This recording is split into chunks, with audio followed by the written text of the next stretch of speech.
नमस्ते, good morning. India news देख रहे हैं आप। आपके साथ मैं अभिषेक पांडे। इस बुलेटिन की शुरुआत बड़ी खबर के साथ करेंगे, जहां चीनी पर्यटकों को फ्री वीजा भारत देगा। 5 साल के बाद फिर से वीजा सर्विस शुरू की गई है और वीजा के लिए आज से आवेदन भी शुरू हो गए हैं। गलवान संघर्ष के बाद से ये सेवाएं बंद थी और बीजिंग में भारतीय दूतावास ने ये पुष्टि की है। ये बड़ी खबर निकलकर सामने आ रही है। भारत सरकार अब चीनी पर्यटकों को फिर से वीजा देने जा रही है। रिपोर्ट्स के मुताबिक भारत 5 साल के बाद ये सेवा एक बार फिर से शुरू करेगा।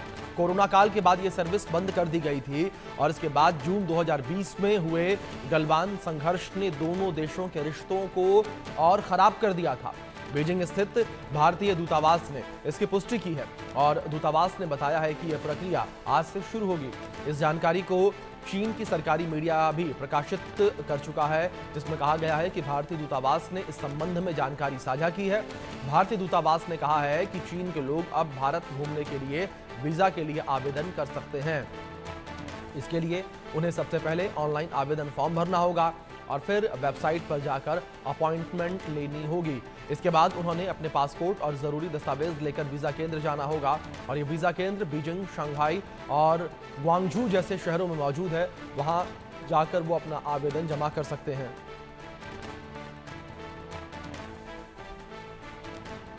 इस बीच हमारे सहयोगी ब्रायन थॉमस जुड़ गए, उनका रुख करेंगे। ब्रायन, जिस तरीके से ये बड़ी खबर निकलकर सामने आई है, अब चीनी नागरिकों को भी वीजा मिलेगा, क्या कुछ कहा गया है? जब इस आदेश को जारी किया गया, ये कहा गया कि अब चीनी नागरिक भारत में घूमने के लिए वीजा अप्लाई कर सकते हैं।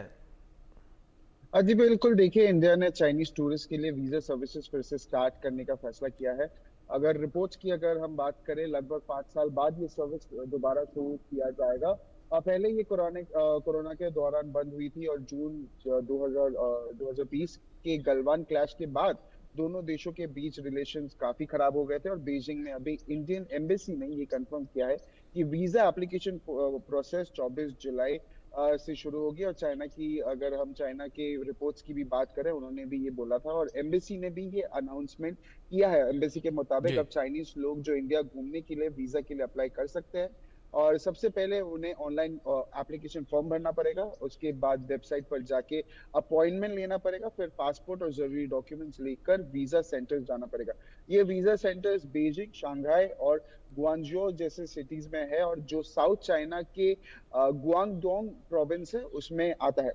वहां जाके लोगों को ये एप्लीकेशन सबमिट करना पड़ेगा। और अगर हम टाइमलाइन की भी अगर बात करें, 2020 में कोरोना के कारण इंडिया ने सभी टूरिस्ट वीजास को सस्पेंड कर दिया गया था और इसके बाद 2020 में जो गलवान का जो क्लैश हुआ, इसमें दो देशों के जो टाइज थे या बायलैटरल्स थे वो खराब हो गए थे। और अप्रैल 2020 में भी आईएटीए ने कहा था कि चाइनीज सिटीजन्स के सभी टूरिस्ट वीजाज इनवैलिड है और तब चाइना ने 22,000 इंडियन टूरिस्ट को वापस चाइना जाने की परमिशन नहीं दी थी, जिसके जवाब में इंडिया ने भी चाइनीज टूरिस्ट का वीजा कैंसिल किया था।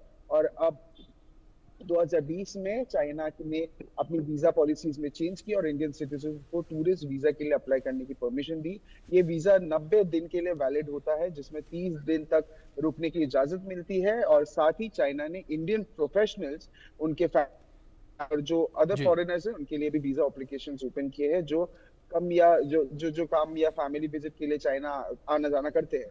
और 15 जून की अगर बात करें, 2020 की मैं बात कर रहा था, चाइना ने ईस्टर्न लद्दाख के बॉर्डर एरिया में मिलिट्री एक्सरसाइज के बहाने अपने सोल्जर्स को भेजे थे, जिसकी वजह से एक घुसपैठ हुआ था और इंडिया ने भी इक्वल नंबर में ट्रूप्स तैनात किए थे और टेंशंस काफी बढ़ गई थी एलएसी में। पर हाँ, अगर अभी की बात करें तो वीजा का वीजा का जो प्रॉब्लम था वो काफी हद से सॉल्व हो गया है और इंडिया ने 85,000 इंडियंस को वीजा दिया था और बोला है कि हमारे यहाँ इंडियन दोस्तों का स्वागत है।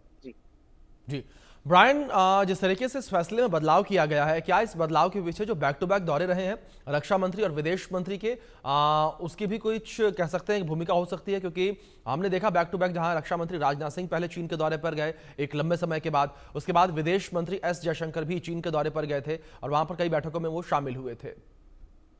जी बिल्कुल, ये एक काफी प्रॉबल रीजन हो सकता है क्योंकि इंडिया का जो पॉपुलेशन है वो भी काफी ज्यादा है और इंडियन टूरिस्ट को अट्रैक्ट करने के लिए ये चाइना का काफी ज्यादा स्ट्रॉन्ग स्टांस है। और अगर हम जो विजिट्स की भी बात करें, रक्षा मंत्री का भी विजिट्स की बात करें, ये काफी प्रभाव भी डाला था बायलैटरल की अगर अगर बात करें, और अमेरिका के साथ चल रहे ट्रेड वॉर के बीच भी चाइना इंडियन टूरिस्ट को अट्रैक्ट करने की कोशिश कर रहा था कि इंडिया में भी चाइनीज एम्बेसी और कल्चरेट्स ने भी 9 अप्रैल तक जो 80,000 से ज्यादा स्टूडेंट या जो ज्यादा इंडियंस है उसको भी वीजा इशू किया था।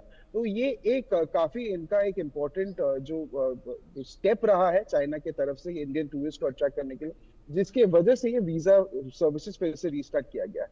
जी बिल्कुल। ब्रायन, आपसे रिक्वेस्ट है कि आप बने रहें हमारे साथ, कुछ और खबरों पर भी आगे